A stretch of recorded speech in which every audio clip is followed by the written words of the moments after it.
Digital economy, technological development আমরা যদি achieve করতে না পারি, আমরা কিন্তু আবার সেই ডেমোক্রেটাইজেশনটা কিন্তু জনগণের কাছে পৌঁছাতে পারবো না।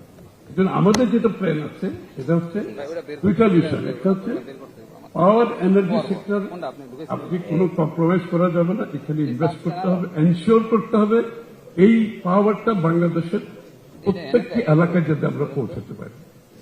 সাথে সাথে রোবাস্ট ইন্টারনেট সিস্টেমের মাধ্যমে সমস্ত দেশকে আমাদের আউটরিচ থাকতে হবে। এই যে জায়গায় আমাদের ইনফ্রাস্ট্রাকচারের আমাদের কিন্তু প্রাধান্য হচ্ছে এই দুটো জায়গায়, একটা হচ্ছে পাওয়ার আর হচ্ছে রোবাস্ট ইন্টারনেট, ব্রডব্যান্ড জনগণের কাছে পৌঁছে দিতে হবে।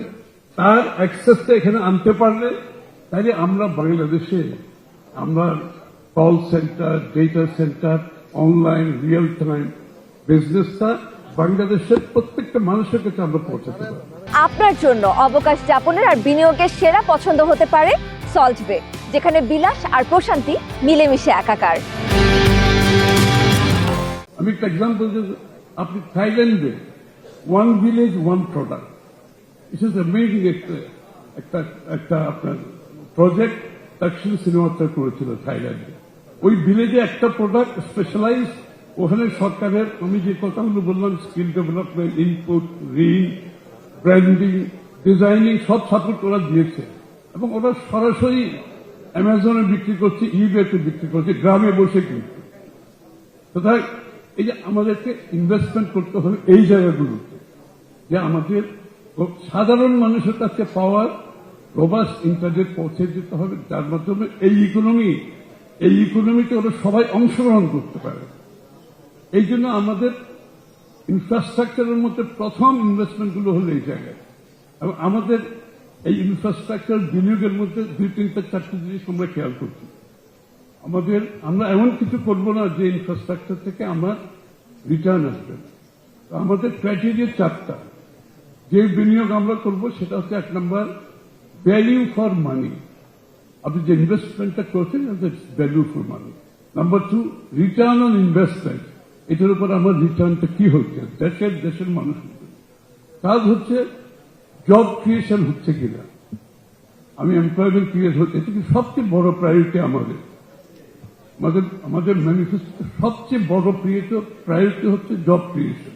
জব ক্রিয়েশন হচ্ছে না জবলেস গ্রোথের, বাংলাদেশের মতো দেশে জবলেস গ্রোথ দিয়ে আপনি জনগণকে ডেমোক্রেটাইজেশনের মধ্যে আনতে পারবেন না। ফোর্থ হচ্ছে অফকোর্স আমাদের এনভায়রনমেন্টাল ইস্যু। আমরা ক্যানট এফোর্ড, আমরা একটা ছোট দেশ, আমরা কিন্তু এখানে আমাদের বায়োডাইভার্সিটি লস করতে পারবো না। আমাদের ecology, we have to take care of ecology, এবং এই জন্য এবং মিটিগেশন হায়ারার্কি যেগুলো আছে এগুলো আমাদের অব্লিগেশনগুলো মানতে হবে কিন্তু এগুলো।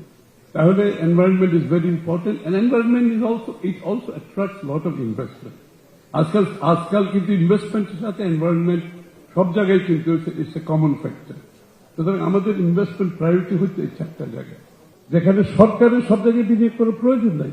সরকারের বিনিয়োগ করতে হবে ফার্স্ট অফ অল বাংলাদেশের মানুষের, যাদের আপনি পভার্টি এলিমিনেশন করতে হবে, আপনার সোশ্যাল সেফটি নেটে করতে হবে, আপনার সরকারের জন্য ইনফ্রাস্ট্রাকচার, যেখানে ইনফ্রাস্ট্রাকচার করতে হবে, সরকারের বিনিয়োগগুলো প্রায়োরিটি থাকতে হবে এইসব জায়গায়। আমাদের অন্য বিনিয়োগগুলো ক্যাপিটাল মার্কেটের মাধ্যমে আমাদেরকে অনেকগুলো বিনিয়োগের সুবিধা আছে। এমনকি মিউনিসিপ্যাল এই যে সিটি কর্পোরেশনগুলো যেগুলো আছে সারা দুনিয়ায় তারা বড় করতেছে, মিউনিসিপ্যাল বন্ড তারা ফ্লোট করতেছে, মিউনিসিপ্যাল বন্ড করে তারা মিউনিসিপ্যালিটির কাজ করছে, সিটি কর্পোরেশনের কাজ করছে, কারণ তাকে তো রিটার্ন আনতে হবে।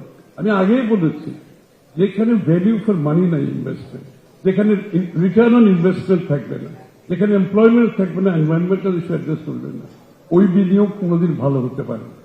ওই বিনিয়োগ করে আজকে আমরা এই বিপদে আছি। আজকে ওই বিনিয়োগ থেকে বেরিয়ে আমার আসতে হবে। ওই টাকা ছাপিয়ে ঋণ নিয়ে কোন ইকোনমি সাস্টেইনেবল হয় না। এনি ইকোনমি, যে কোনো ইকোনমিকে সাস্টেইনেবল হতে হলে আপনাকে বিনিয়োগ, ইনভেস্টমেন্টের মাধ্যমে আপনাকে গ্রোথ করতে হবে। অন্যভাবে যেগুলো করবেন টাকা ছাপিয়ে ঋণ নিয়ে, এটা সাস্টেইনেবল হতে পারে না। এই জন্য আমাদের টোটাল ফোকাসটা থাকছে বিনিয়োগের উপরে, দেশি বিদেশি, এবং এর মাধ্যমে 1 কোটি কর্মসংস্থান বাংলাদেশের মানুষের সবচেয়ে চাহিদা। ইয়াং জেনারেশনের সবচেয়ে বড় চাহিদা হচ্ছে কর্মসংস্থান। আমি কর্মসংস্থান বলতে শুধু চাকরি বলছি না, আত্মকর্মসংস্থান। আমরা কিন্তু আত্মকর্মসংস্থানের উপর খুব বেশি জোর দিচ্ছি।